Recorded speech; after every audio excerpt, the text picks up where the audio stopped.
Ah bah tiens, Néméo. C'est quoi la perspective optimiste de la paire ETH-BTC? Est-ce que d'après toi, on a atteint le bottom sur la paire ETH-BTC ou pas? Moi, ce que j'avais dit, en fait, c'est que en termes de dominance, le plus haut qu'on avait atteint, c'était à peu près 61% pour le BTC et on était à 11-12% pour l'Ether. En termes de total market cap, hein, dominance par rapport au total market cap crypto. Moi, je disais que le pire des scénarios pour l'Ether, avant qu'on ait un reversal, si on n'y est pas déjà au reversal, c'était entre 9 et 10% de total market cap. Je ne voyais pas descendre en dessous pour l'Ether. Et un Bitcoin qui montait au maximum à 65% de dominance sur le marché avant de commencer à baisser.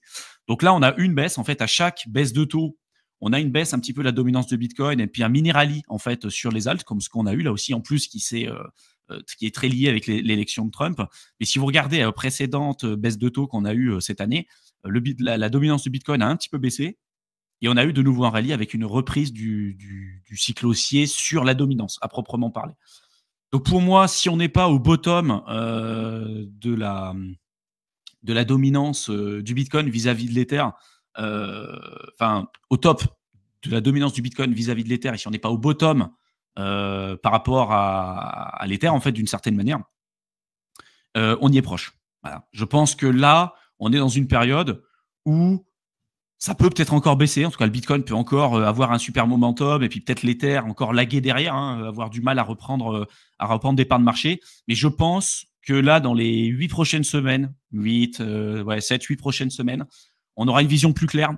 Et je pense que là, on aura un vrai top, si c'est pas déjà fait encore, attention, hein, de la dominance du BTC et qu'on aura un vrai reversal en fait sur la dominance de l'Ether vis-à-vis du BTC. Et que moi, je suis convaincu, et c'est ce qu'on a à chaque cycle, une surdominance et une surperformance en fait, enfin une surperformance, pas une surdominance, mais une surperformance de l'Ether sur le BTC sur un bull run complet. Si on prend sur une période de 4 ans, souvent vous avez l'Ether qui va sous-performer pendant 2 ans, 3 ans, et qui après surperforme le Bitcoin sur les 1 an et demi qui restent. Et en moyenne, sur un cycle, sur chaque cycle, comme vous regardez historiquement parlant, l'Ether a tendance à surperformer le Bitcoin sur un cycle complet, en comptant les périodes de sous-performance et de surperformance à peu près 3-4 fois. Voilà. C'est à peu près ce qu'on a vu historiquement parlant. Donc à voir. Moi, je pense que là, l'Ether apporte de belles surprises par la suite et qu'on n'a peut-être pas encore atteint le bottom, mais on n'y est pas très loin, je pense. Donc à voir si ça se confirme ou pas. Mais même encore à l'heure actuelle, pour moi, ça reste des bons moments pour en acheter. Si c'était aussi ta question là, quoi, hein, de t'exposer à l'Ether ou pas, je pense qu'on est sur un bon moment pour en avoir.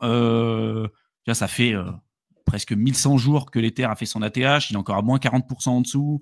Il y a les ETF qui sont sortis. Il y a une latéralisation énorme. Il a sous-performé pendant hyper longtemps. Tout le monde se désintéresse de l'Ether parce que tout le monde considère que c'est pourri, c'est une vieille technologie, comme à chaque cycle. Et en général, ça se retourne. Tu voulais présenter un truc, Théo? Ouais, mais si on avait déjà présenté dans un live qui commence à dater un peu, hein, parce que là, on était en été déjà. Tu regardes la date, c'était 18 août 2024, donc c'est un ancien rapport de Glassnode où en fait, on regarde la dominance ce qu'on disait en termes de market cap, hein, on parle de dominance sur les parts de marché, donc entre Bitcoin et les alts, avec la différence stablecoin, Ethereum et autres altcoins, donc en violet concrètement. Et là, on se rend compte qu'on est toujours sur cette tendance au final, où on était sur une augmentation de la dominance du BTC. Donc là, en août, on était, allez, je sais pas, peut-être autour de 50, un peu plus de 50%. On est venu taper les 60%. Hein, donc, on est sur une continuation de cette tendance qui, comment ça évolue, mais dans tous les cas, depuis août jusqu'à novembre, on était sur une augmentation encore. Et ce que j'avais commenté, si on regarde aussi par rapport au dernier cycle, on peut s'attendre à avoir quelque chose qui est assez similaire. Hein. Regardez sur le dernier bull run, on a eu une augmentation de la dominance de BTC jusqu'à, on était à plus de 70%.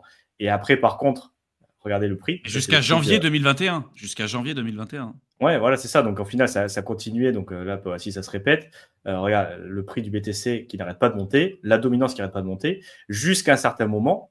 Donc là, jusqu'à ce pic-là, finalement, le deuxième pic ici, donc on n'était pas encore au premier ATH, donc du premier top. Et là, quand le prix a vraiment augmenté, mais quand il a vraiment augmenté, vraiment, donc là, on était quand même sur un x3 par rapport au précédent ATH. Donc là, 60, si on est sur x3, on parle de Bitcoin à 198, ouais, c'est à 180 000. À 180 000. Et là, c'est à ce moment-là où tu as une baisse importante de la dominance du BTC à moins de 40% et les altcoins qui reprennent. Il y a l'Ether aussi qui prend. Oui, alors l'Ether, effectivement, l'Ether premièrement, on va commencer par le début, et tu vois la dominance de l'Ether qui était aussi très très basse et qui n'a pas augmenté, et qui commence à pumper, tu vois, quand la dominance du BTC commence à baisser. Tu as d'abord ce pic de dominance sur BTC qui passe sur ensuite l'Ether, donc l'Ether commence à se réveiller en même temps que les altcoins, et après, tu as vraiment le fameux chemin vers l'alt season, et qu'on voit graphiquement, et c'est très parlant, avec la dominance du Bitcoin qui augmente. Tout d'un coup, quand le prix du Bitcoin a énormément augmenté, ça commence à shifter sur l'Ether et ensuite, ça se déverse sur tout le marché des altcoins. Et c'est pour ça aussi, encore une métrique, comme on l'a dit au début, pour voir qu'on n'est pas encore en full bull run, parce que quand tu es en full bull run, la dominance des altcoins et de l'Ether, elle est beaucoup plus importante. Et pour l'instant, on a continué cette tendance qu'on a vue avec la dominance du Bitcoin qui augmente. Et peut-être, voilà, regarder ce qui s'est passé sur le dernier cycle, on aura peut-être encore une dominance du Bitcoin et il faudra regarder un petit peu quand il y aura ce gros drop. Ça voudra dire qu'on sera passé sur la alt season, mais graphiquement, tu vois, c'est très clair ce qui se passe à chaque fois, quoi. On le dit, mais... Pour moi, tu as 3-4 mois pour commencer. En fait, là si tu prends le cycle précédent, on était dans une période à peu près pareille et tu as, 2-3 mois pour acheter tes alts et qui auront, sur ces périodes-là, le plus de chances et de probabilité de surperformer à partir de ce moment-là le Bitcoin sur la suite du cycle. Ouais, parce que là, concrètement, on en est là. Hein. Regardez, le dernier ATH, il était à 24 du dernier cycle. Donc là, on avait repris le précédent ATH. Là, on est autour, quoi. On est à 60K, 70K. On est par là. Et après, il manque cette fameuse vague 3 d'Elliott, ce fameux grosse poussée haussière, où là, on a fait un x3 par rapport à l'ATH du précédent cycle, où le prix du Bitcoin a beaucoup augmenté. La dominance du Bitcoin a beaucoup augmenté. Et comme tu dis, il y a un petit buffer de temps où tu as 2-3 mois où les alts n'ont pas encore trop pris. Donc là, effectivement, les prix ont encore augmenté, mais pour ceux qui ne sont pas du tout rentrés, c'est le moment de se dépêcher avant que ça monte. Tu vois, parce que là, c'est vrai que ça va. Historiquement, ça n'a pas été directement sur les alts. Donc là, il reste encore cette grosse poussée sur BTC, à voir si ça se confirme maintenant ou on sait que ça arrivera.